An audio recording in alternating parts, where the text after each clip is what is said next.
உம்மை நம்புவேன், உம்மை நம்புவேன், உம்மை முழுவதும் சார்ந்திடுவேன். எல்லாரும் சேர்ந்து உம்மை நம்புவேன், உம்மை நம்புவேன், உம்மை முழுவதும் சார்ந்திடுவேன். என் விசுவாசத்தை ஆரம்பித்தவர் நீரே, என் விசுவாசத்தை முடிப்பவரும் நீரே.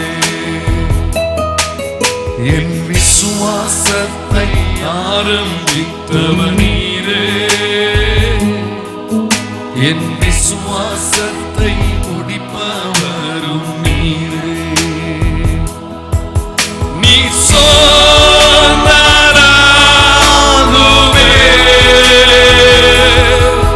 நீ கட்டளையிட்டால் நிற்குமே.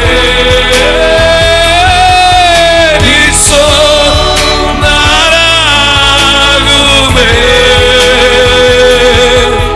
நீ கட்டளையிட்டால் நிற்குமே. உம்மை நம்புவேன், உம்மை நம்புவேன், உம்மை முழுவதும் சார்ந்திடுவேன். உண்மையாய் பாடுவோமா? உம்மை உம்மை நம்புவேன், உம்மை முழுவதும் சார்ந்திடும். எல்லாரும் சேர்ந்து பாடுவோம். குதிரைகளை நம்பவில்லை, குதிரைகளை நம்பவில்லை, ரதங்களையும் நம்பவில்லை. குதிரைகளை நம்பவில்லை, ரதங்களையும் நம்பவில்லை. ஏழைகளின் பலன் நீரே, திக்கற்றோர்க்கு அடைக்கலமே. ஏழைகளின் பலன் நீரே, திக்கற்றோர்க்கு அடைக்கலமே. உம்மை நம்புவேன், உம்மை நம்புவேன், உம்மை முழுவதும் சார்ந்திடுவேன். உம்மை நம்புவேன், உம்மை நம்புவேன், உம்மை முழுவதும் சார்ந்திடுவேன். ஒரு முறை கூட உம்மை நம்புவேன், உம்மை உம்மை நம்புவேன், உம்மை முழுவதும் சார்ந்திடுவேன். நீ சொன்னால் ஆகுமே, நீ சொன்னாலாகுமே. எங்கள் நடுவில் சொல்லும் அப்பா, நீ கட்டளையிட்டால் நிற்குமே. நீ சொன்னாலாகுமே,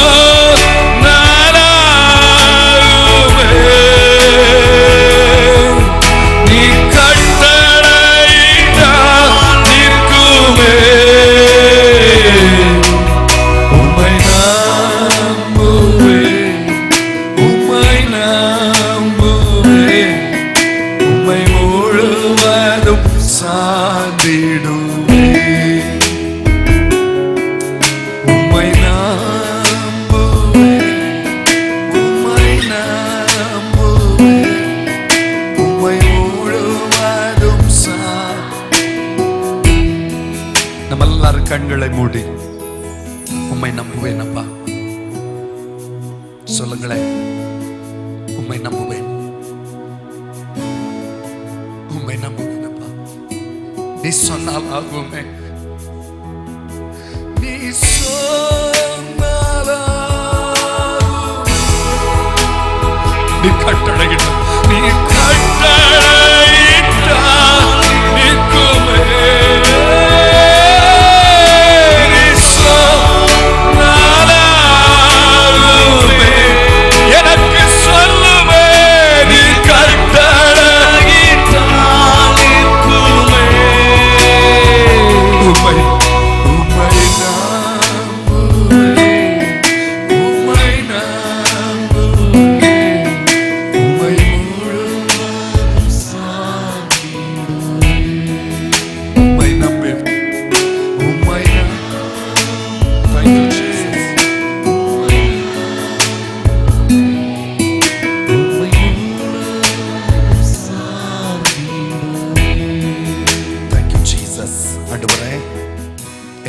பேசும். நீ சொன்னால் ஆகும், நீ கட்டளையிட நிற்கும். உம்மை நம்பி வந்திருக்கோம்ப்பா, உம்மை நம்பி வந்திருக்கோம். பேசுங்க இயேசுவின் நாமத்தில் பிதாவே, ஆமென். ஆதியாகமத்தின் புஸ்தகம் 49வது அதிகாரம் அதனுடைய 22வது வசனத்தை நாம் வாசிக்க கேட்போம். யோசேப்பு கனி தரும் செடி, அவன் நீர் ஊற்றண்டையில் உள்ள கனி தரும் செடி. ஆண்டவருடைய நாமம் மகிமைப்படுவதாக. யாக்கோபு தன்னுடைய இறுதி நாட்களிலே தன்னுடைய ஜனத்தை அல்லது தன்னுடைய பிள்ளைகளை எல்லாம் கூப்பிட்டு ஒவ்வொருவரை குறித்தும் ஒரு வெளிப்பாட்டோடு வார்த்தைகளை சொல்லுகிறார். அப்படி சொல்லும் போது யோசேப்பை குறித்து இவ்வண்ணமாய் சொல்லுகிறார். யோசேப்பு கனி தரும் செடி என்று எழுதுகிறார்.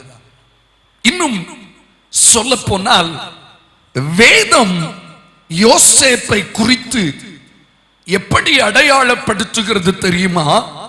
அவன் கனி தரும் செடி. அன்பான தேவ ஜனமே, இந்த செய்தியை கேட்டுக்கொண்டிருக்கிற நம்மை குறித்து தேவன் இவன் இல்லாவிட்டால் இவள் கனி தரும் செடி என்று சந்தோஷமான ஒரு சாட்சி பகரக்கூடிய அளவு நம்முடைய ஜீவியம் காணப்படுகிறதோ யோசித்து பார்க்க கடமைப்பட்டிருக்கிறோம். வேதாகமத்திலே கடந்த சில வாரங்களுக்கு முன்பதாய் கர்த்தர் எதற்காக நம்மை ஏற்படுத்தினார் என்று சொல்லி பார்த்த பொழுது கனி கொடுக்கும்படிக்குத்தான் கர்த்தர் நம்மை ஏற்படுத்தி இருக்கிறார். ஆண்டவர் கனி தேடி வந்தார். அந்த கனி தரும் காலத்தில் அந்த மரம் கனி கொடுக்காதபடியினாலே அந்த மரத்தை ஆண்டவர் என்ன செய்தார்? சபித்து போட்டார். இன்னும் ஒரு கோணத்தில் பார்க்கும்போது கனி கொடுக்காததினால் நமக்கு வந்தது சாபம், கனி கொடுப்பதினால் நமக்கு கிடைப்பதோ ஆசீர்வாதம். ஜெபிக்கிறோம், உபவாசிக்கிறோம், போராடுகிறோம், நல்லது. ஆனால் இன்று அநேகருடைய வாழ்வில் அந்த கனி இல்லை. கனி இருந்திருந்தால் காரியங்கள் இப்படி இருந்திருக்க முடியாதே. கர்த்தருடைய ஆசீர்வாதம் நம்முடைய சிரசிலே முழுமையாய் தங்கி இருக்க முடியும் அல்லவோ? அதை நான் முழு நிச்சயமா விசுவாசிக்கிறேன். நாம் இன்னும் ஆசீர்வாதத்தை முழுமையாய் சுதந்தரிக்க முடியாததற்கு ஒரு காரணம், நாம் தேவன் விரும்புகிற வண்ணம் என கொடுக்கவில்லை, கனி கொடுக்கவில்லை என்பதுதான். மத்தேயு எழுதின சுவிசேஷத்தில் 7வது அதிகாரம் 16 முதல் 20 முடியவுள்ள வசனங்களை நீங்கள் வாசித்து பார்த்தால் ஒரு தேவ பிள்ளையினுடைய அடையாளம், ஒரு மனிதன் கிறிஸ்துவுக்குள் ஆனவன், தேவ சித்தம் செய்கிறவன், தேவனுடைய நோக்கத்தை நிறைவேற்றுகிற மனிதன் என்பதற்கு ஒரு அடையாளம் என்ன தெரியுமா? கனி. 16வது வசனம் சொல்லுகிறது, அவர்களுடைய கனிகளினாலே அவர்களை அறிவீர்கள். பெயரை வைத்து அறிவீர்கள் என்று சொல்லவில்லை. ஒருவேளை நம்முடைய பெயர் வேதாகமத்தில் சொல்லப்பட்ட பெயர்களாய் இருக்கலாம். அது நிமித்தம் நான் கிறிஸ்தவன் என்று சொல்லி நாம் பெருமை அடிக்க முடியாது. வேதம் சொல்லுகிறது, ஒரு மெய் கிறிஸ்தவனுடைய அடையாளம் அவன் கனி கொடுக்கிற மனிதனாய் காணப்பட வேண்டும். கனி கொடுக்காதவர்களை கர்த்தர் என்ன சொல்லுகிறார் தெரியுமா? வெட்டுண்டு அக்கினியிலே போடப்படும் என்று அதே வசனங்களுக்குள்ளே ஆண்டவர் எழுதி வைத்திருக்கிறார். அன்புக்குரிய தெய்வ பிள்ளையே, கனி கொடுத்தலின் ஆசீர்வாதமும் கனி கொடாததனுடைய அபாயத்தையும் புரிந்து கொண்ட நீங்களும் நானும் யோசேப்பை போல கனிதரும் செடிகளாய் மாறுவதற்கு கவனமும் கரிசனையும் கருத்தும் உடையவர்களாய் இருந்தால் பரிசுத்த ஆவியானவரை சார்ந்து கொண்டால், வசனத்தின்படி வாழ வேண்டும் என்ற வைராக்கியத்தோடு நாம் மாம்சத்தின் கிரியைகளை அடக்குவதற்கும் ஒடுக்குவதற்கும் தீவிரம் காட்டுவோமேயானால் நம்மாலும் கனி நிறைந்த வாழ்க்கை வாழ முடியும். கர்த்தரை பிரியப்படுத்தவும் முடியும். வேதம் பார்க்கிறோம், உற்சாகமாய் கொடுக்கிற இடத்தில் தேவன் எப்படி இருக்கிறாரா? நான் சொல்றேன், உற்சாகமாய் கனி கொடுக்கிறவனிடத்திலும் தேவன் பிரியமாகத்தான் இருக்கிறார். அன்பான தெய்வ ஜனமே, ஆண்டவருக்குள்ளே நாம் நிலைத்திருந்தால், கிறிஸ்துவுக்குள்ளே நாம் வேரூன்றினவர்களாய் காணப்பட்டால், நாம் கனி நிறைந்த வாழ்க்கை வாழ முடியும். இந்த அநேகர் சில நாள் கிறிஸ்தவர்களாய் இருக்கிறார்கள், சிலர் பண்டிகை கிறிஸ்தவர்களாய் இருக்கிறார்கள், சில ஞாயிற்றுக்கிழமை கிறிஸ்தவர்களாய் இருக்கிறார்கள். எந்த நாளும் இயேசுவோடு கூட இணைந்த வாழ்க்கை எந்த மனிதருக்குள்ளே முழுமைப்படுகிறதோ அவர்கள் கனி கொடுக்கிறவர்களாய் மாறிவிடுவார்கள். யோவான் எழுதின சுவிசேஷம் 15ஆம் அதிகாரம் 2 முதல் 5 முடியுள்ள வசனங்களை நீங்கள் வாசித்து பார்க்கும் போது இந்த காரியங்களை நீங்கள் தெளிவுபட புரிந்து கொள்ள முடியும். அன்பான தெய்வ ஜனமே, இன்று ஆண்டவர் நம்மை பார்த்து நீ கனி கொடுக்கிற செடி என்று சொல்லக்கூடிய அளவுக்கு நாம் மாறிவிடுவோம். ஏன்னா அவரும் மகிழ்ச்சி அடைவார், நாமும் நித்திய ராஜ்யத்துக்கு யாராய் மாற முடியும்? பங்காளியாய் மாற முடியும். ஜபம் அவசியம், வேத வாசிப்பு அவசரம், வேத தியானம் மிக முக்கியம், ஆத்துமாதாயம் எல்லாம் நல்லது தாங்க. ஆனா எல்லாம் இருந்தும் சொல்லுங்க, கனி கொடுக்காவிட்டால் அதை உப்பில்லா பண்டத்துக்கு ஒப்பிட முடியும். உப்பு நல்லதுதான், அது சாரமற்று போனால் அது எதினால் சாரமாக்கப்படும்? அது சொல்லுங்க எங்க கொட்டப்படும்? வெளியே கொட்டப்படுவதற்கும் மனுஷரால் மிதிப்படுவதற்குமே ஒழிய வேறு ஒன்றுக்கும். அப்படியான கனியற்ற தெய்வ ஜனமும் வெளியே கொட்டப்படுகிறவர்களாய் மனிதனால் மிதிக்கப்படுகிறவர்களாய் மாறிவிடுவார்கள். ஆனால் உப்பை போல கனி நிறைந்த வாழ்க்கை வாழுவோமே அண்ணா, நாம் உபயோகம் உள்ளவர்களாய் மாற முடியும்.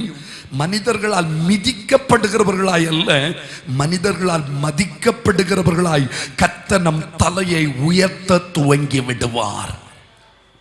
யோசேப்பு அநேக ஆசீர்வாதத்திற்கு சம்பந்தர், ஒரு பெரிய ஐஸ்வர்ய சம்பந்தர். அவர் ஒன்றுமில்லாமல் வந்தவர், யாரும் இல்லாத ஆதரவற்ற முன்பின் தெரியாத ஒரு உலகத்திற்கே தலைவனாய் கர்த்தர் அந்த மனிதனை மாற்றினார்.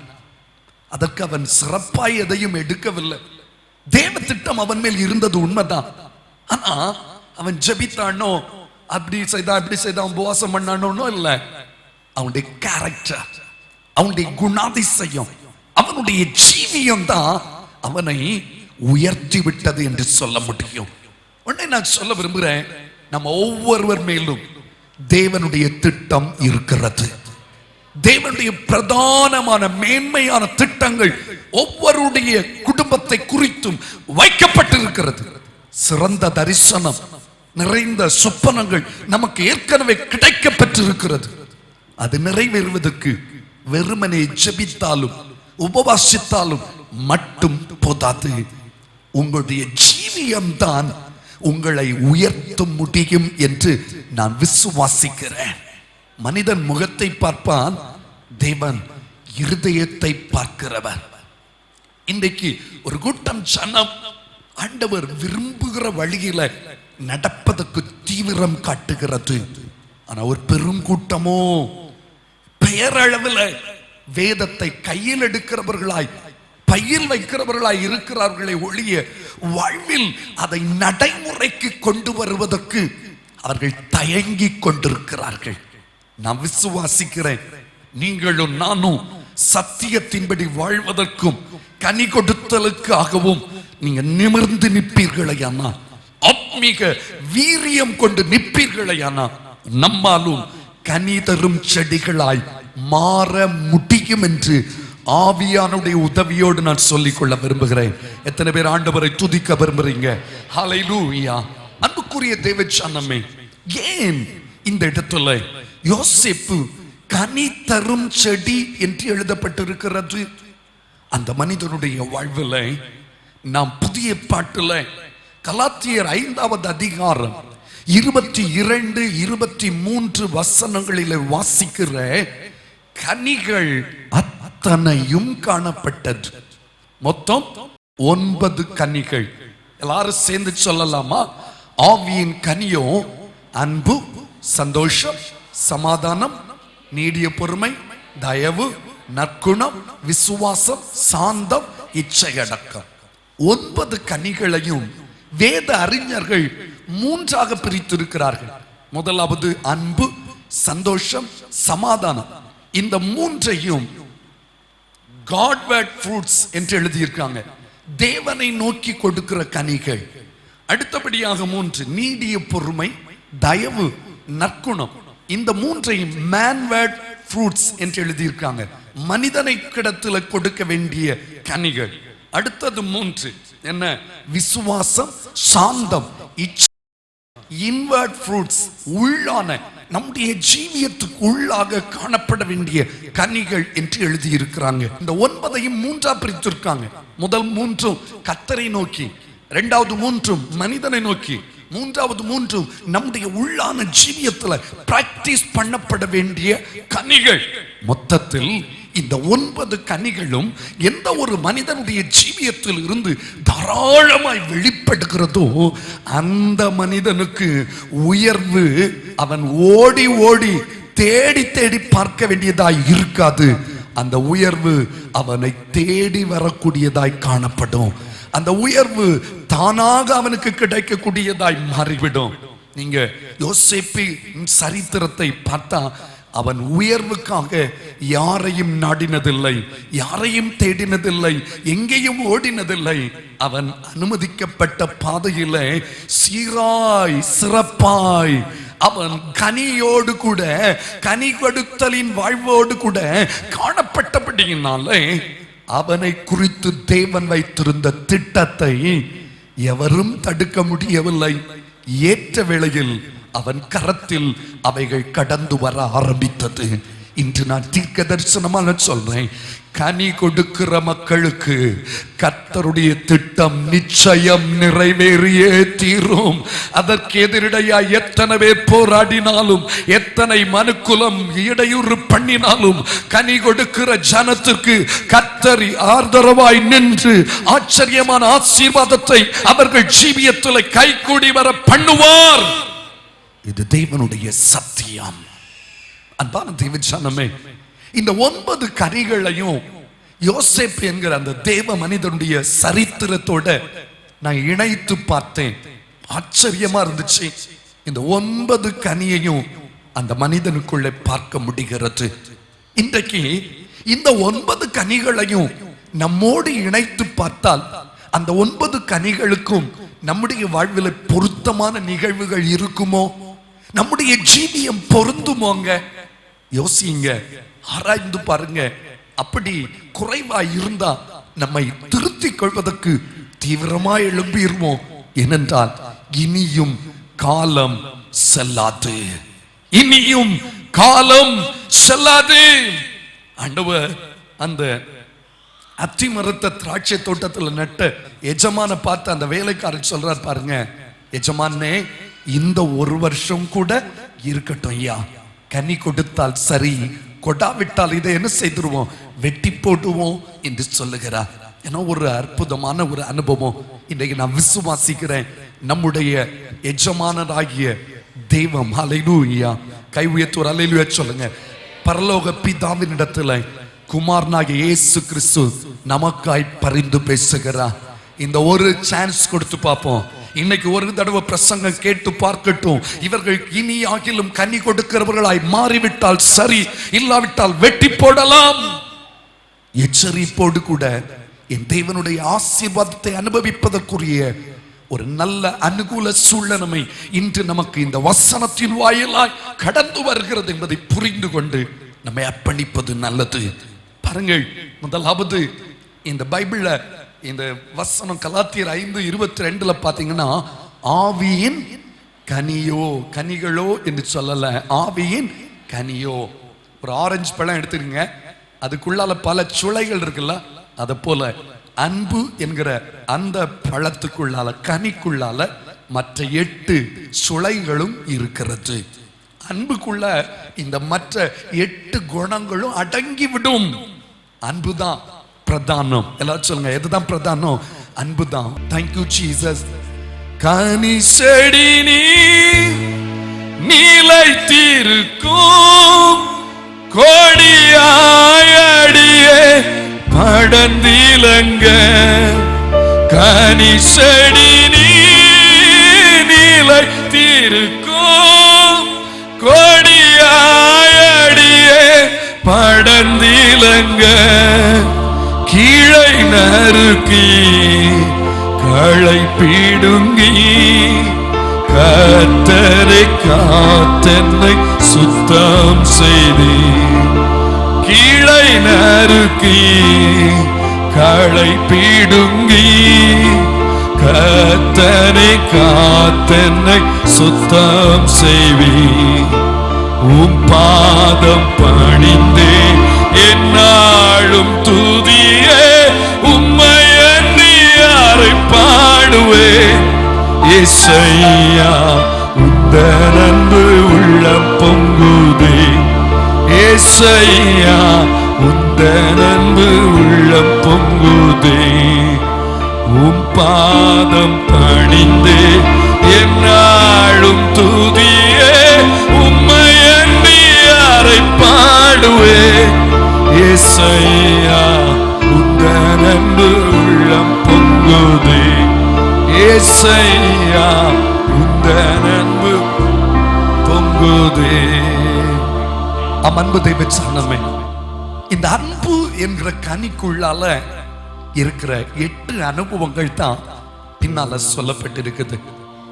இன்னைக்கு நான் கேட்க விரும்புறேன், நம்ம வாழ்க்கையில அன்பு இருக்குதா? அன்புன்னா மன்னிச்சிருப்போம்ல, அன்பு இருந்துனா மறந்துருப்போம்ல, அன்பு இருந்துனா விட்டு கொடுத்திருப்போம்ல, அன்பு இருந்துனா பழையதை எண்ணி செயல்பட்டிருக்க மாட்டோம்ல, அன்பு இருந்துனா கர்த்தர் என்னை மன்னித்தது போல நான் மற்றவங்களை மன்னிக்கணுமே. அன்பு இருந்துனா குற்றம் சாட்ட மாட்டோம்ல, அன்பு இருந்துனா குறை சொல்ல மாட்டோம்ல, அன்பு இருந்துனா யாரை பற்றியும் கசப்போட இருதயத்துல இருக்க மாட்டோம்ல. ஆண்டவர் கவனிக்க சொல்றாருங்க, கனி தரும் செடியா நம்ம மாறணும்னா முதல் கனி அந்த அன்பு. யோசிப்ப பாருங்க, தூரத்துல சகோதரரை சந்திக்க வரும்போது சகோதரர் பிளான் பண்றாங்க, ஏற்கனவே பகைச்சிருக்காங்க, பொறாமப்பட்டிருக்காங்க, கோபப்பட்டு நிறைய பேசியிருக்காங்க, நீ எங்களை ஆளுவாயோன்னு குடும்பமா பேசியிருக்காங்க. ஆனாலும் அப்பா சொன்னதுக்கு கீழ்ப்படிஞ்சு அண்ணமாரை பார்க்கறதுக்கு போறான். போகும்போது தூரத்தில் அவன் வருகிறதை பார்த்த சகோதரர்கள் பிளான் பண்றாங்க, இவனை கொன்றணும்ட்டு. ரூபன் தான் எப்படியாவது அவனை தப்பு வைக்கணும்னு சொல்லி, எதுக்குப்பா நம்ம கொல்ல போறோம், இங்க பக்கத்துல தான் ஒரு பெரிய குழி இருக்குது, அதுக்குள்ள தூக்கி போடலான்னு சொல்றாங்க. கொஞ்சம் யோசிக்கணும். அவன் கிட்ட வந்த உடனே தூக்கி குழியில தூக்கி போட்டாங்க. அதுக்கப்புறம் அங்கிருந்து தூக்கி வித்துட்டாங்க. வித்த பிற்பாடு போத்திபார் வீட்டுக்கு வந்தான். அங்கே அபாண்டமான பழி, சாட்டப்பட்டவனா ஜெயிலுக்குள்ள போனான். ஜெயில நன்மை செய்ததுனால தலைவனுக்கு தயவு கிடைத்தது. அங்கேயும் முடிந்த அளவு நல்லது செய்தான். ஆனா கர்த்தர் அவனை கவனித்தார், உயர்த்தினார். திரும்ப பார்ப்பீர்கள், ஆனா எட்ட முடியாத உயர்வு. உயர்ந்த பொழுதுதான் சிலருக்கு தெரியுமா, தாழ்ந்து இருக்கும் போது அவங்க சுபாவம் தெரியாது. பணம் வந்த பிற்பாடு அவங்க தலை கனம் கூடுவதை நம்ம பார்க்க முடியும். இவன் ஒண்ணும் இல்லாம நேரத்துல அவன் அமைதியா இருந்தது ஆச்சரியம் அளிக்காது. ஆனா ஆளுகையும் அதிகாரமும் ஆஸ்தியும் ஐஸ்வர்யமும் அனைத்தும் அவன் விரல் நுனியில வந்து எட்டின பிற்பாடும் அவன் சுபாவத்துல மயிரிழையில கூட மாற்றம் தெரியலங்க. நமக்கு இப்படி ஒரு சான்ஸ் கிடைச்சா அந்த போத்திபாருடைய மனைவி என்ன செய்திருப்போம்? அந்த போத்திபாரை என்ன செய்திருப்போம்? சகோதரர்களை எத்தனை தேசம் தாண்டி இருந்தாலும் தேடி கொண்டு வந்து ஜெயில அடைத்திருப்போம். ஆனா தன்னை தேடி வந்த சகோதரர்களை பார்த்த உடனே அவனுக்கு அழுக பொங்குது. உடனே கண்டுபிடிச்சிட்டான். கொஞ்சம் விளையாட்டு காட்டினாலும் கடைசியில அவங்கள பார்த்து சத்தம் போட்டு அழுதுட்டான். ஏன் தெரியுமா? அவன் இருதயத்துல கசப்பு இல்லை. தன்னை கொலை செய்ய முயற்சித்தவர்களை, தன்னை விலக்கி விற்றவர்களை, தன்னை வேதனைப்படுத்தினவர்களை, அபாண்டமாய் பழி சாட்டினவர்களை, அநியாயமா ஜெயில போடுவித்தவர்களை இவன் மனதளவில் கூட கசந்து போய் எண்ணவில்லை. மனதார அவனை மன்னிச்சுட்டாங்க, மறந்துட்டாங்க. இதுதான் அன்பு. இதுதான் அன்பு. இந்த கனி கொடுக்காத மரம் எல்லாம் வெட்டுண்டு அக்கினியில போடப்படும். நீங்க ஒருவேளை ஜெபிக்கிறவங்களா இருக்கலாம், நீங்க தேவ சமூகத்துல பல மணி நேரம் தரித்திருக்கிறவர்களா இருக்கலாம், அநேகருக்கு ஆண்டவரை பற்றி அறிவித்தவர்களா இருக்கலாம், ஊழியங்களுக்கு அள்ளி கொடுத்தவங்களா இருக்கலாம். ஆனால் கனி கொடாத மரம் எல்லாம் வெட்டுண்டு அக்கினியில் போடப்படும் என்று வேதம் எச்சரிக்கிறது.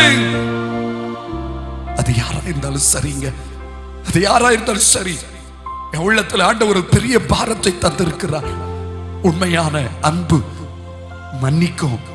உண்மையான அன்புக்கு உள்ளால கசப்போ, வைராக்கியமோ, எரிச்சலோ, வஞ்சகமோ, பழி வாங்கும் தன்மையோ, சமயம் வாய்க்கும் போது சரிய பண்ணலாம் என்கிற சூழ்ச்சியோ, சூதுவோ, வாதுவோ அவங்க சிந்தைகளை இருக்க வாய்ப்பே இல்லை. ஒரு விசை உங்க கரத்தை உயர்த்தி சொல்லுங்க, ஆண்டவரே இவ்வண்ணமான ஒரு அன்பினால என்னை நிரப்பும் ஆண்டவரே.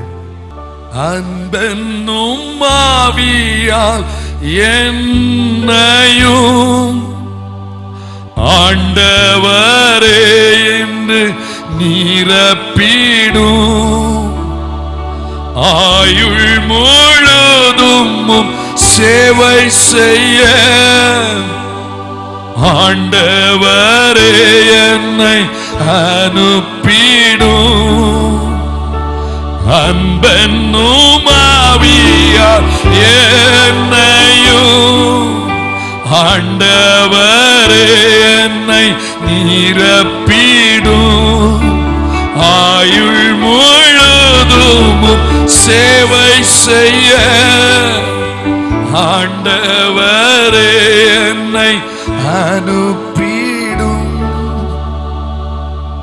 நீங்க யாரா இருந்தாலும் சரிங்க, இந்த செய்தியை கேட்கிற உங்களை குறித்து ஆண்டவர் ஒரு பெரிய திட்டம் வைத்து இருக்கிறார். உங்க தலையில முடிஞ்ச கையை வச்சு, ஆண்டவரே என் மேல வச்சிருக்க முடிய திட்டம் என் அன்பற்ற தன்மையினால தடைப்பட்டு விடக்கூடாதப்பா. எனக்குள்ள இருக்க கசப்பினால முடக்கப்பட்டு விடக்கூடாது. எனக்குள்ள இருக்க வைராக்கியம், எரிச்சல், வஞ்சகத்தினால முடங்கி விடக்கூடாது. என்னுடைய சிந்தையும் என்னுடைய இருதயத்தையும் முழுமையான அன்பினால் நிரப்புமே. ஆண்டவரால மட்டும்தான் என் அன்பினால் நிரப்ப முடியும், நிரப்ப முடியும். இன்றைய தேவை அன்பு. கரங்களை உயர்த்தி ஆமென் என்று சொல்லலாமா?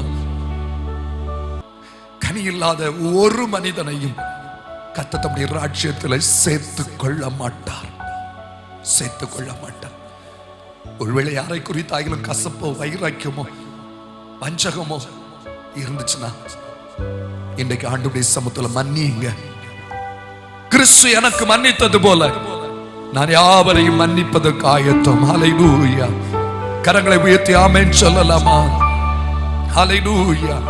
ஒரே ஒரு விஷயம், புதிதாக்கும் பரிசுத்தரே புது படைப்பாய் மாற்றுமையா. புதிதாக்கும் பரிசுத்தரே புது படைப்பாய் மாற்றுமையா. உடைத்து வீடும் உருமாற்றும் என்னை உடைத்து வீடும் மாற்றும் பண்படுத்தும் பயன்படுத்தும் என்னை பண்படுத்தும் பயன்படுத்தும் ஆளுகை செய்யும் ஆவியானவரே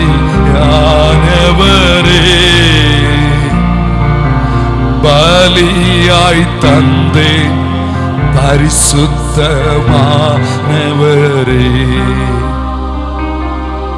அன்பத்தை வச்சா நம்ம இன்னைக்கு ஒரு விஷயம் நம்ம கேட்கணும், என்ன புதிதாக்கும் ஐயா, என்னுடைய இருதயத்தை அன்பினால நிரப்பும். வேஷம் போடாதுங்க, ஏமாற்றாதுங்க. ஆண்டவரை எத்தனை நாள் தான் நம்ம ஏமாற்ற முடியும்? ஆண்டவரிடத்துல வேஷம் போட வேண்டாம். மனுஷனை ஒருவேளை நான் ஏமாத்தலாம், நீங்களும் ஏமாத்தலாம். அன்பா இருக்கிறேன் சொல்லிட்டு ஏமாற்றுவதற்கு தேவன் தன்னுடைய இரத்தத்தை சிலுவையிலே சிந்தவில்லை. அன்பிற்கு ஒரு முழு உதாரணம் இயேசுதானே.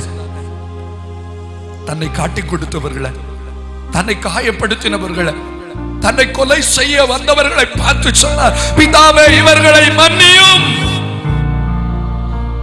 ஏதோ ஒரு பிரதிபலனை எதிர்பார்க்கலாம், அதுக்குதான் அன்பா?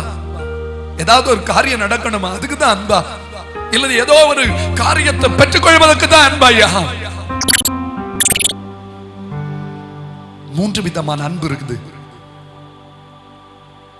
ஒன்று எஜமானிடத்துல வேலைக்காரன் காட்டுகிற அன்பு, பணத்துக்காக. இன்னொன்று குடும்பத்தோடு, அதுவும் அன்பு கொடுத்தா அன்பு கிடைக்கும். ஆனா அது அகாபே அப்படின்னு சொல்லுவாங்க. தன்னலம் நம்ம அன்பு கூறுவதற்கு முன்னால் சிந்தி அன்பு தரிசனம் உங்க குடும்பத்தில் சமாதான குறைவு இங்கி போகுது. தெய்வம் வந்த அன்பின்னும் ஆவியினால் நம் சபையை, நம்முடைய ஜனத்தையும் நிரப்புகிறார். எத்தனை நாமே நிரப்புகிறீங்க? எத்தனை பேரை நிரப்பும்? எங்க அன்பிலே நிரப்புற அன்பு வெளியே வரட்டும். என்னுடைய வாயிலிருந்து அன்பு, என்னிடத்திலிருந்து அன்பு அல்ல, எனக்கு உறக்கடவும் அன்பு உறக்கடவும். அந்த அன்பு என்கிற கனி யோசேப்பிடத்துல தாராளமா இருக்கு. என்ன வேணும் செய்திருக்கலாம், ஆனா ஒன்றும் செய்யல. அந்த கசப்பு இல்லைங்க, செய்துட்டானே ஒரு தெரியும். என்னுடைய நன்மைக்கு அனுமதிக்கிற பாதை இவர்கள் அவர்களாய் செய்யவில்லை, அவர்களை பாதையில அனுமதிக்கிறார். எப்படி நடக்கிறியா சொல்லுவோமே, நான் பார்க்கிறேன். எத்தனை பேர் அவங்க ஆண்டவர் ஒரு சந்த ஆசீர்வாதம் வடித்தேன் நான் என்ன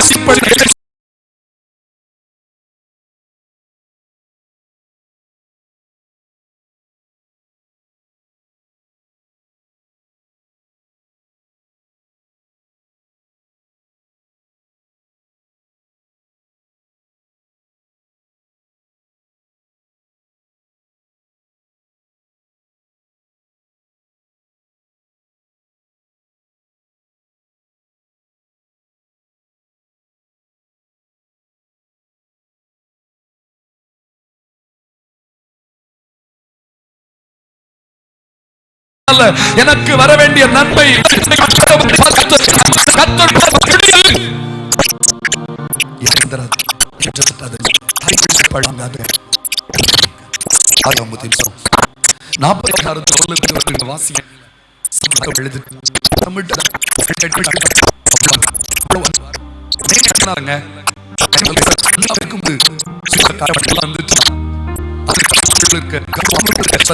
தலை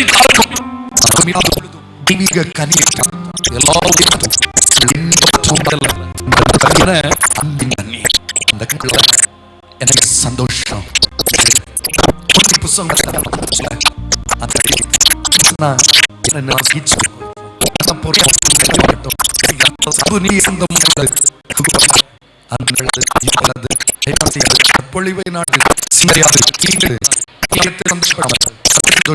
சகலத்தையும்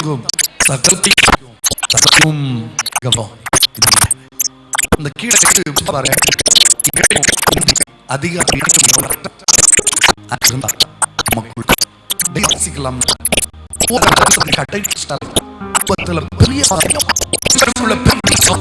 எழுப்புதலின் பற்றி ஆவியானவரை காண முடியும். சபைகள்ல நிறைய சந்தோஷம் என்ன வந்தாலும் என்ன கஷ்டம்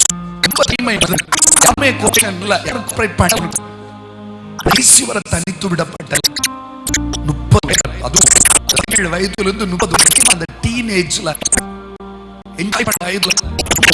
ஆனாலும் இருந்த சந்தோஷத்தை யாரால் பார்க்க முடியவே இல்லை.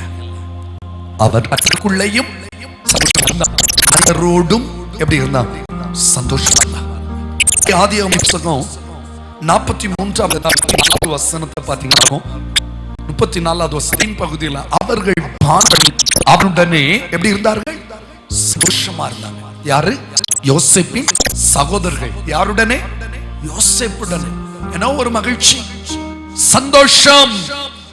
அவனுக்கு ஆண்டவர் கொடுத்த சந்தோஷத்தை இந்த அநித்தியமான எந்த காரியமும் அபகரிப்பதற்கு அவன் அனுமதி தரவில்லை. மனுஷனுடைய பேச்சினாலேயோ மனுஷனுடைய கிரியைகளினாலேயோ மனுஷன் தன்னை ஏமாற்றத்தினாலேயோ மனுஷன் கொடுத்த வேதனையினாலேயோ அவனுக்கு கொடுத்த சந்தோஷம் பாதிக்கப்படவில்லை.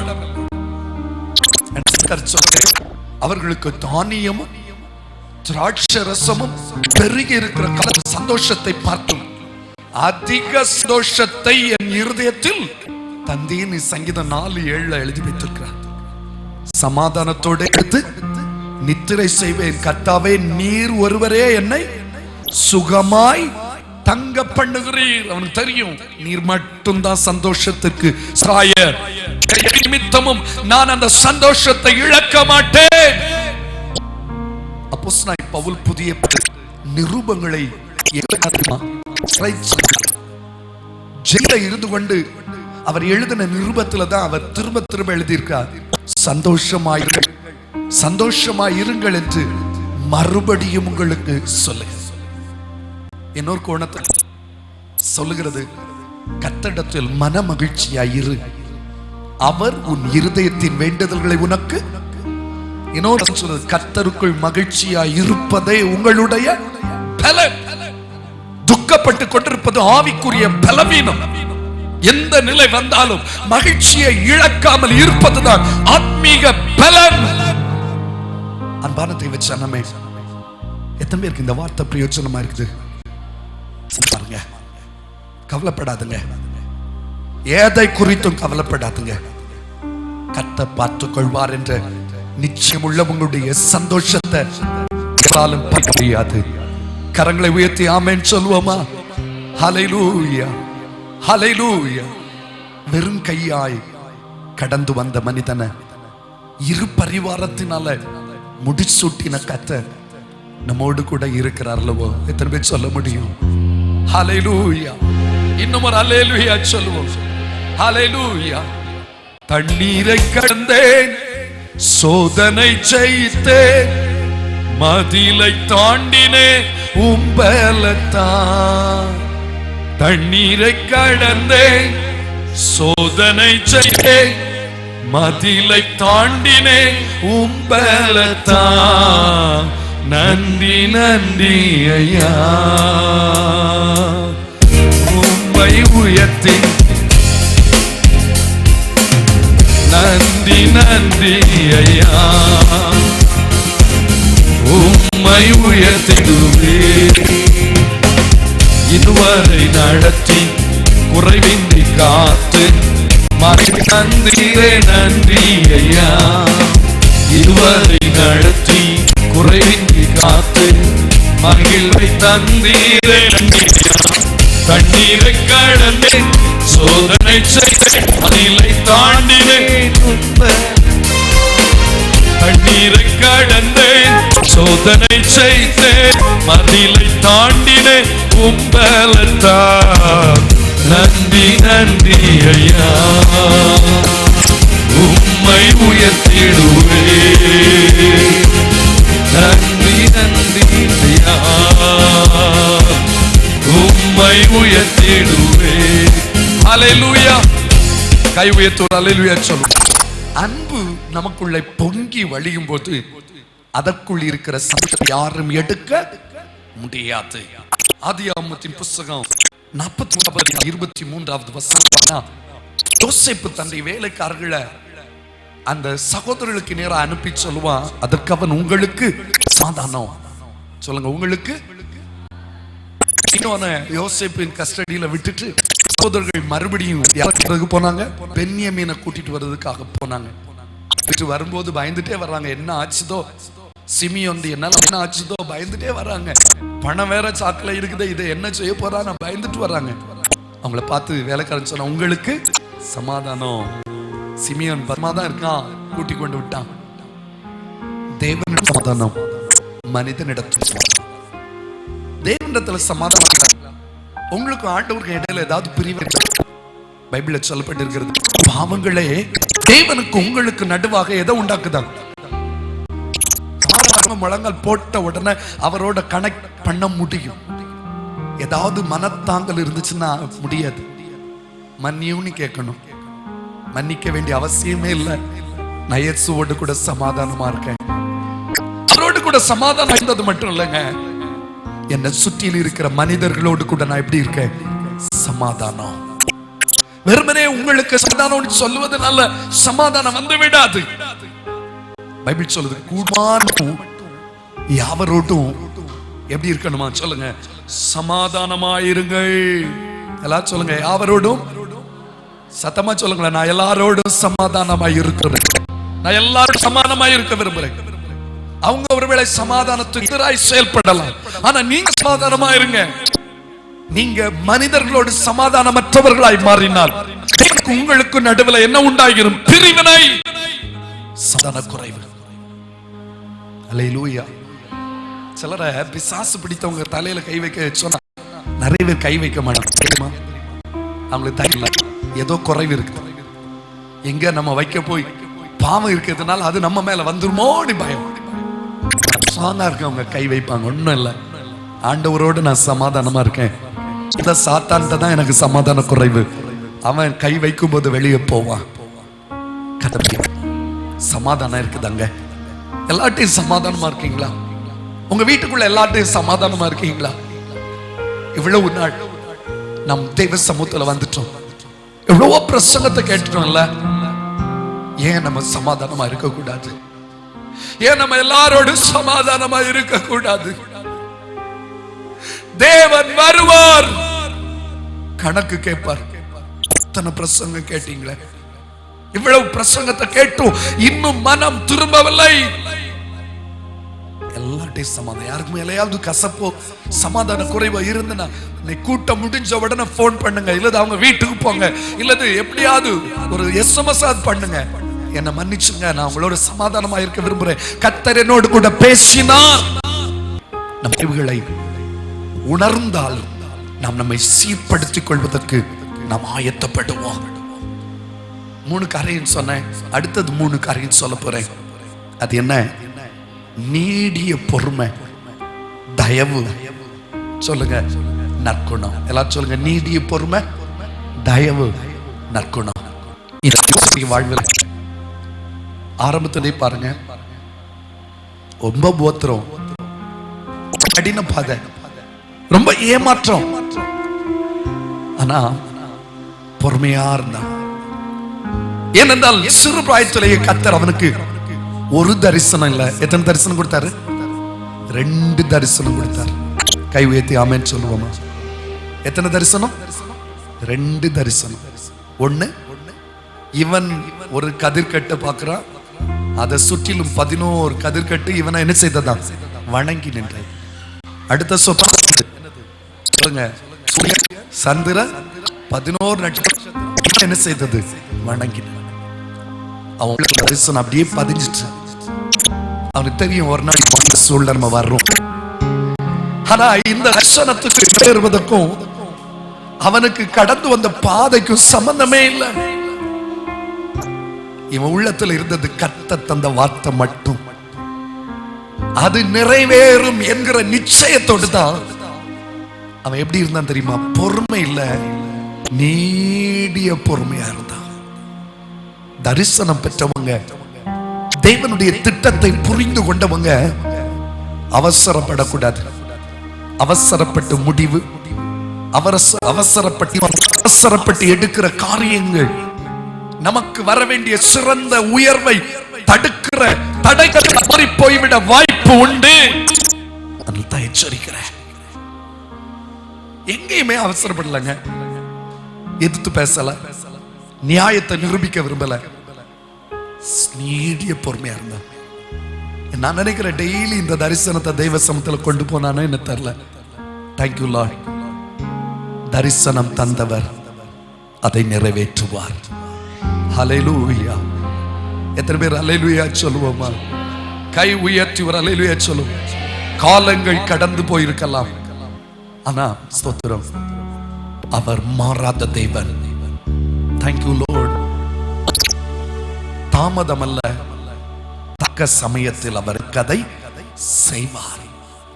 நான் இந்த சூழ்நிலைகளை கண்டு நான் அவசரப்பட மாட்டேன், பொறுமை இழக்க மாட்டேன்.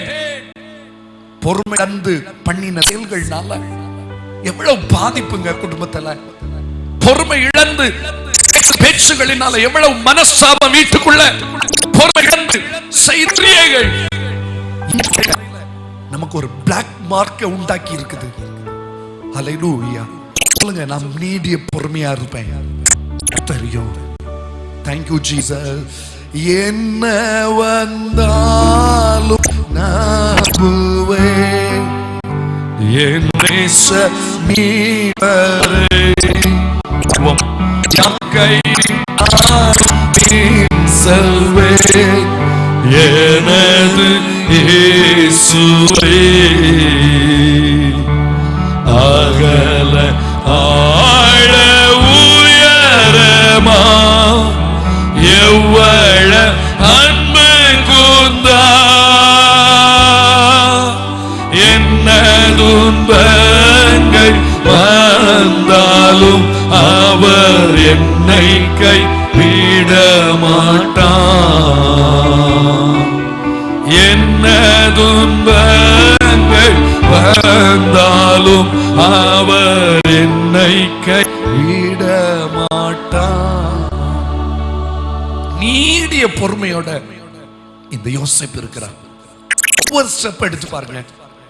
17 வயதுல வீட்டை விட்டு வெளியே வந்தவன் 30வது வயதுல ராஜாவுக்கு முன்னால போகிறான். அப்ப 13 long years, 13 நீண்ட வருடங்கள் அவன் நலமானதையும் பேசல, பொறுமையோட இருந்தான். ஏன்னா எனக்கு கத்த தந்த தரிசனம் நிறைவேறுவதற்கு இன்னும் பொறுமையை கர்த்தர் எதிர்பார்க்கிறார் என்பதை புரிந்து கொண்டான். நீடிய பொறுமை என்கிற கனி அந்த மனிதனுக்குள்ளே வெளிப்பட்டுச்சு.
1 2 தெரியும்.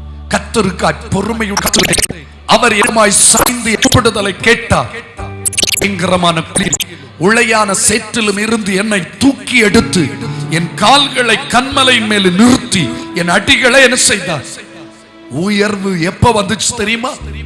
பொறுமையோடு காத்திருந்த பொழுது.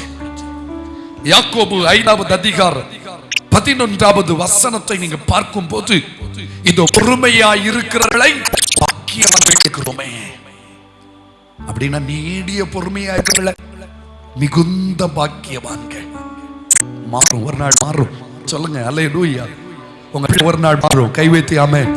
உங்க புருஷன் ஒரு நாள் மாறுவார். உங்க வீட்டு சூழ்நிலை ஒரு நாள் மாறும். அவசரப்பட்டு பேசாதுங்க, பொறுமையா இருங்க. உங்களுக்கு தேவன் தந்த வாக்குத்தத்தங்கள் நிறைவேறும். இப்பொழுது இருக்கிற எல்லா சூழ்நிலையும் தலைகீழாய் மாறும். ஆனால் அதுவரையில பொறுமையோடு, நீ பொறுமையோடு கூட அமர்ந்து தேவன் அதை எதிர்பார்க்கிறார். அடுத்தபடியாக இந்த யோசிப்பிடத்துல காணப்பட்டது என்ன தெரியுமா? தயவு. எல்லாரும் சொல்லுங்க, சத்தமா சொல்லுங்க. யாரெல்லாம் அவனை நாடி வந்தாங்களோ, அவங்க படித்தவங்களோ மறந்தவங்களோ பழித்தவர்களோ அவனை வீட்டு நினைத்தவர்களோ அழிக்க நினைத்தவர்களோ அனைவருக்கும் என்ன பாராட்டினார்? சொல்லுங்களா, கரங்களை வைத்து சொல்லுங்களேன். என்ன பாராட்டினார்? தயவு பாராட்டினார். 4:32வது வசனத்தை பாருங்க. ஒருவருக்கொருவர் எப்படி இருக்கணுமா? தயவா இருக்கணுமா? தயவு, தயவு. பைபிள்ல சொல்லுங்க, தயவு செய்கிறவனுக்கு கர்த்தர் தயவுள்ளவராய் வெளிப்படுவாராம். நீங்க உங்களுக்கு தயவு செய்யணும். ஒரு ஆள் உங்ககிட்ட ஒரு ஹெல்ப் கேக்குறாங்க, உங்களுக்கு செய்ய முடியும். பழைய கசப்பு வைராக்கியத்தை வச்சுட்டு வாய்ப்பு இருந்தும் செய்யாம இருந்தா உங்களுக்கு அப்படி தயவு செய்ய முடியும். தயவு செய்கிறவனுக்கு தேவன் தயவு செய்வார். அவங்க யாரு எவ்வளவு நமக்கு பிரச்சனைக்குரியவர்களா இருந்தாலும் நம்மால முடியும்னு அவங்களுக்கு என்ன செய்யுங்க? தயவு செய்யுங்கள். அடுத்தது அந்த மனிதத்துல காணப்பட்டது நற்குணம். எல்லாரும் சொல்லுங்க, சத்தமா சொல்லுங்க. அவன் சகோதரிடத்துல எல்லாம் துர்க்குணம், ஆனா யோசேப்பிடத்துல நற்குணம். நீங்களும் நானும் நற்குணசாலிகளா இருப்பதற்கு தான் கர்த்தர் நம்மை தெரிந்தெடுத்து இருக்கிறார். எந்த நிலையிலும் நமக்குள்ள இருந்து தேவன் விரும்பாத குணங்கள் வெளிப்படுவதற்கு நாம் அனுமதி கொடுக்க வேண்டாம். நம்ம மீறி ஒண்ணும் நடக்காது. நமக்குள்ள அந்த துர்க்குணங்கள் உருவாவதற்கு மயிரிழையில இடம் கொடுத்துறாதுங்க. கர்த்தர் நம்மை விரும்புகிறார். 6வது குணம், நற்குணம் நமக்குள்ள இருக்கணும். 5:14, எபேசியர் 5:9 குறித்துக் கொள்ளுங்க. அடுத்த 3 காரியம்: விசுவாசம், சொல்லுங்க, சாந்தம், இச்சை. எல்லாம் சொல்லுங்க, விசுவாசம், சாந்தம், சேடம். விசுவாசம்னா கர்த்தர் மேல் வைக்கிற விசுவாசம். அந்த வேர்டுல இங்கிலீஷ்ல ஃபெய்த்ஃபுல்னஸ், உண்மை உள்ள. என்ன பொறுப்பு கொடுத்தாலும் அந்த மனிதன் எப்படி இருந்தா? உண்மை. தேவனுக்கு உண்மையா இருந்தா, தவறு செய்வதற்கு வாய்ப்பு வந்த பொழுது சொல்றான், தேவனுக்கு விரோதமாய் பாவம் செய்வது எப்படி? அப்ப தேவனுக்கு அவன் எப்படி இருக்கான்? உண்மையா இருக்கான். 2வது, தன்னுடைய தகப்பனுக்கு அவன் எப்படி இருந்தான் தெரியுமா? உண்மையா இருந்தான். வெளியில போவான், அவங்க அண்ணமாரெல்லாம் தப்பு செய்த பார்த்தா அப்பாட்ட வந்து சொல்லி கொடுப்பான். அப்பா, அண்ணமார் இப்படி இப்படி செய்யறாங்க, கவனிச்சு வைங்க. அது மட்டும் இல்ல, தகப்பனார் சகோதரர்ல பார்த்துட்டு வா, சாப்பாடு கொடுத்துட்டு வான்னு சொன்ன உடனே அந்த பொறுப்பை உண்மையா நிறைவேற்றுகிறார். அருமையானவர்களே, நம்முடைய குடும்பத்தாருக்கு நாம் உண்மையா இருக்கணும். நம்முடைய பெற்றோருக்கு நாம் உண்மையா இருக்கணும். வாலிபர்கள், ஆண்டவர் அதை விரும்புகிறார். இன்றைய வாலிப தம்பி தங்கைகள் உண்மையற்று பெற்றோரை ஏமாற்றிட்டு இருக்காங்க. ஆனா நம்ம சபையில் உள்ள பிள்ளைங்க பெற்றோருக்கு எப்படி இருக்கணும்? உண்மையா இருக்கணும். 3வது, அவன் தன்னை யார் என்ன பொறுப்புல வைத்தாலும் அவர்களுக்கு அவன் உண்மையா இருந்தான். சொல்றான் போத்திபாருடைய மனைவி இடத்துல, அவர் இல்லவா ஒன்ன தவிர வேற எதையும் எனக்கு அவர் என்ன செய்யல, விளக்கல. நான் அவருக்கு உண்மையற்றவனாய் வாழ முடியாது. போத்திபாருக்கு உண்மையா இருக்கிறான். அதுக்கப்புறம் ஜெயில் தலைவன் இவனை தூக்கி தலைவன் போல வச்சிருக்கான், அங்கே உண்மையா இருக்கிறான். ராஜா இவனை தேசத்துல 2வது ஆளா தூக்கி வச்சிருந்தான். அங்கேயும் முடிவு பரியந்தம் உண்மையா இருக்கிறான். தனக்கு தான் பதவி இருக்குதே, தன் ஆட்களை பெருசாக்கணும்னு சொல்லி தவறான வழிகள்ல செய்யல. ராஜாவிடத்துல கேட்டுட்டு தான் தான் குடும்பத்தை என்ன செய்துட்டு வந்தான், கூட்டிட்டு வந்தான். அவன் சொன்ன இடத்துல தான் அவர்களை அமர வைத்தான். காலம் சென்ற அப்துல் கலாம் நம்ம எல்லாரும் தெரிஞ்சிருக்கோம். அவர் யாரு? இந்திய ஜனாதிபதி. அப்படி ஒரு போஸ்டிங் நமக்கு கிடைச்சிருந்தா எப்படி இருந்திருக்கும்னு யோசிச்சு பாருங்க. நம்ம குடும்பக்காரர்களுக்கு இடத்துல எல்லாருக்கும் வாழ்வு தான். ஆனா அந்த மனுஷன் அப்படி செய்யல. நான் சொல்றேன், ஒரு கிறிஸ்தவர் இல்ல, பைபிளை அறிஞ்சவர் இல்ல, ஆனா அந்த மனிதனுக்குள்ள தான் வைக்கப்பட்ட பொறுப்பில் உண்மையா இருக்கணும் என்கிற ஒரு நிலை இருக்கும்போது, வசனத்தை சரியாய் புரிந்த தேவனுடைய ஜனமாகிய நாம் வைக்கப்பட்ட பொறுப்புகளில் நம்பிக்கைக்கு பாத்திரமாய் நடந்து கொள்ள வேண்டியது எவ்வளவு அதிகம். இந்த விசுவாசம் சொன்னல, முதலாவது தேவனுக்கு 39வது அதிகாரம் 9வது வசனம் ஆதியாகமம், தகப்பனுக்கு ஆதியாகமம் 37ஆம் அதிகாரம் 2வது வசனம், எஜமானனுக்கு 39வது அதிகாரம் 8-9 வசனங்கள். 8வது சாந்தம். சாந்தம்னா நிறைய பேர் நினைப்பாங்க, பேசாம அமைதியா இருந்தாச்சுன்னா இவன் சரியான பேத்த அப்படி சொல்லுவாங்க, கோழைன்னு சொல்லுவாங்க. ஆனா கிடையாது. Meekness is not a weakness, it's a strength. நான் விசுவாசிக்கிறேன். சாந்தம் என்பது பலவீனம் அல்ல, அது ஆவிக்குரிய பலன். ஃபர்ஸ்ட்ல இருந்தே வாங்க, சகோதரர்கள் குழியில தூக்கி போட்டாங்க. நம்மளா இருந்தா ஒண்ணும் முடியாட்டாலும் குழிக்குள்ள விழுந்த பிறகு கீழே இருந்து 4 மண்ணை வாரி மேல என்ன செய்திருப்போம், மேல போகாதுன்னு தெரியும், விட்டுருப்போமா? காரி துப்பி இருப்போம். என்னெல்லாம் புது புது வார்த்தைகள் தெரியுமோ அதெல்லாம் சொல்லி இருப்போம். அங்கே இந்த தூக்கி வித்துறானுங்க. விற்கும் போது வித்து அந்த அவங்களுக்கு கூட போகும்போது சும்மா போயிருப்போமா? ஏசி இருப்போம். அல்லேலூயா. பொத்திபார் வீட்டுல நடந்த சம்பவத்துல நம்ம ஞானால அவளுக்கு மேல பழி சுமத்தி இருப்போம், பல விதங்கள்ல செய்திருப்போம். ஆனா ஒரு இடத்துல அவன் பேசுனதா இல்லையே, அவன் மாறி பேசுனதாகவோ அவர்களை தாறுமாறாக ஏசுனதாகவோ இல்லை. அதனால தான் அவன்கிட்ட இருந்தது என்னது? சாந்தம். ஆண்டவரை மகிமைப்படுத்துவோமா? மத்தேயு 5:5 சொல்லுகிறது, சாந்த குணமுள்ளவர்கள் பாக்கியவான்கள், அவர்கள் பூமியை என்ன செய்வார்கள்? சுதந்தரித்துக் கொள்வார்கள். குற்றம் சாட்டப்பட்டான், செய்யாத காரியத்தை அவன் செய்ததாக பழி சாட்டினாங்க. எல்லா இடத்திலும் அவன் சாந்தத்தை வெளிப்படுத்தி. இன்னைக்கு நம்ம நிறைய பேர் என்ன சொல்லுவோம் தெரியுமா? நான் உப்பு போட்டு சாப்பிட்டவன் பாஸ்டர், எனக்கு சூடு உண்டு, சொரணம் உண்டு, மானம் உண்டு, ரோஷம் உண்டு, என்னால எல்லாம் அமைதியா இருக்க முடியாது. பொறுக்கு மட்டும் பொறுத்தேன், பிறகு எப்படி டேஷா பொறுப்பான்? 4 வார்த்தை பேசணும் இல்ல, கேள்வி நாக்க பிடுங்கிறது மாதிரி கேட்டுட்டு வந்தேன் இல்ல. நோ, இது ஆவியின் கனி அல்ல, இது மாம்சத்தின் கிரிய. ஆவியின் கனி சாந்தத்துல தான் விளங்கணும், சாந்தமா இருக்கணும். கடைசி பாயிண்ட், இந்த அன்புக்குள்ளால அவனுக்குள்ள இருந்த கடைசி குணம் என்ன தெரியுமா? இச்சை அடக்கம்.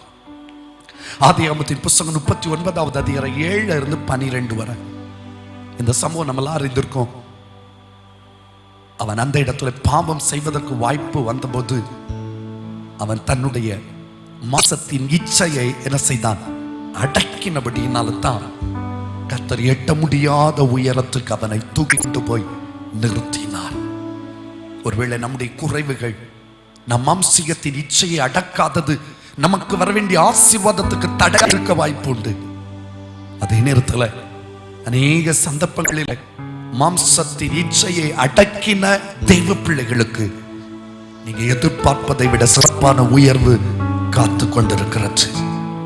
வேதாகமத்தில் பலவித இச்சைகள், உலகத்தின் மேல இச்சை, பொருட்களுக்கு மேல இச்சை, சாப்பாட்டுக்கு மேல இச்சை, ஆஸ்திகள் மேல, ஐஸ்வர்யத்து மேல இச்சை, டிரெஸ்ஸுக்கு மேல இச்சை, நகைகளுக்கு மேல இச்சை.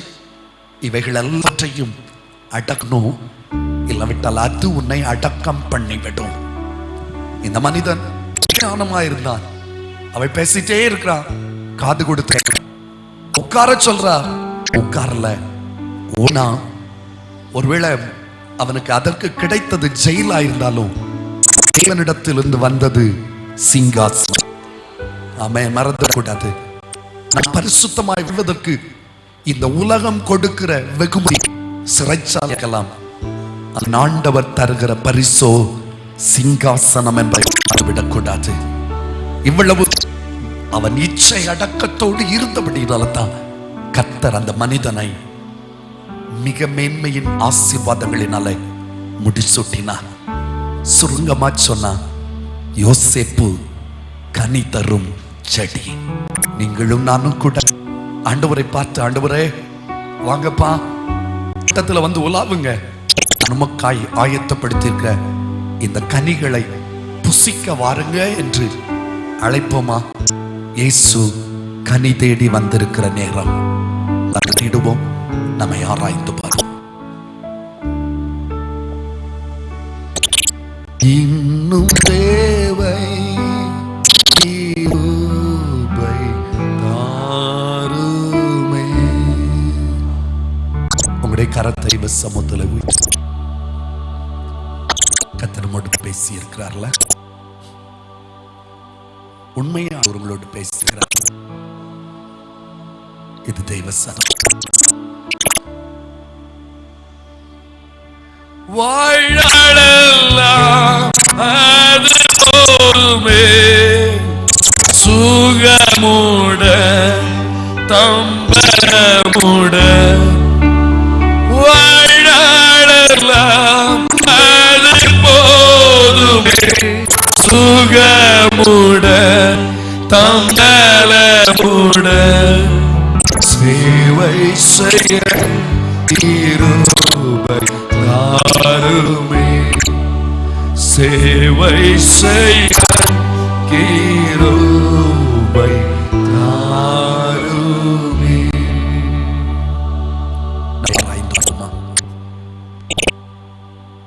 யோசேப்பு கனி தரும் செடி.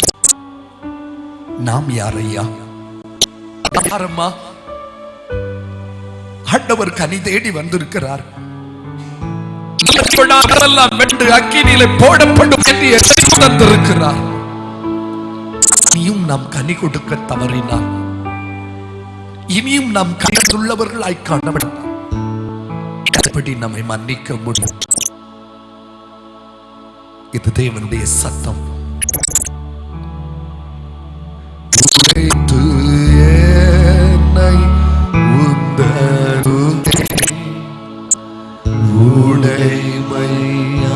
உடைமையாக்கிடுவே, உடைத்து என்னை உந்தனுக்கே உடைமையாக்கிடுவே.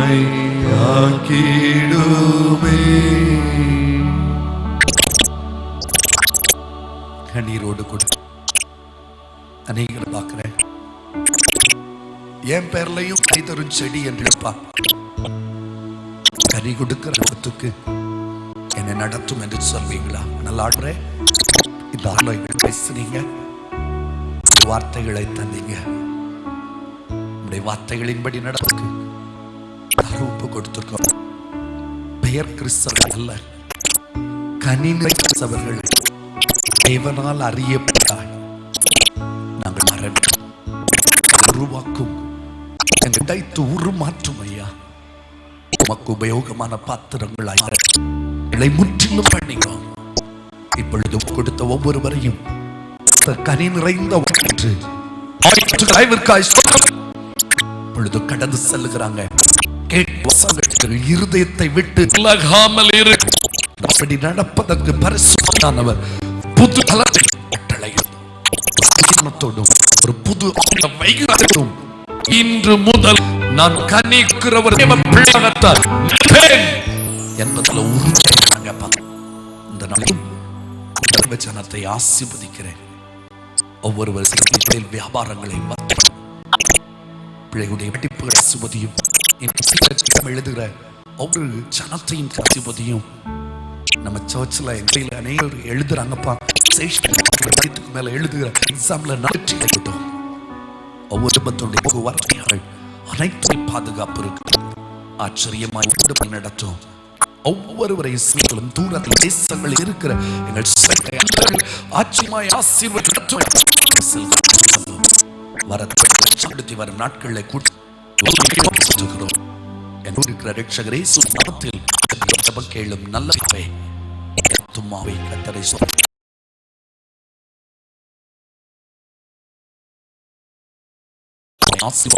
கத்தரும் உலக ரட்சகரும் இயேசு கிறிஸ்துவையும் தேவனுடைய அன்பும் பரிசுத்தமுடைய அந்யோன்ய ஐக்கியமும் நம் அனைவரோடு மீண்டும் இயேசுவின் வருகை மீண்டும் நிலைத்தும் இருப்பதாக. ஆமென். ஹல்லேலூயா சொல்லுவோம். ஹல்லேலூயா. உம்மை நம்பி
நான் வெட்கப்படல, உந்தைய என்னை கைவிடல. உம்மை நம்பி வந்து நான் வெட்கப்படல, உந்தைய என்னை கைவிடல. இரு கையாய் கடந்து வந்தேன், இரு பரிவாரங்கள் எனக்கு தந்தேன். இரு கையாய் கடந்து வந்தேன், இரு பரிவாரங்கள் எனக்கு தந்தேன்.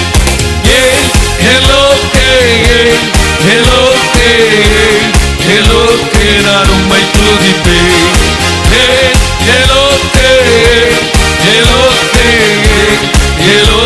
நான் உம்மை துதிப்பேன். உம்மை நம்பி வந்து நான் வெட்கப்படல, உந்தை என்னை கைவிடல. உம்மை நம்பி வந்து நான் வெட்கப்படல, உந்தை என்னை கைவிடல. ஹல்லேலூயா, ஹல்லேலூயா. கர்த்தர் உங்களை ஆசீர்வதிப்பார்.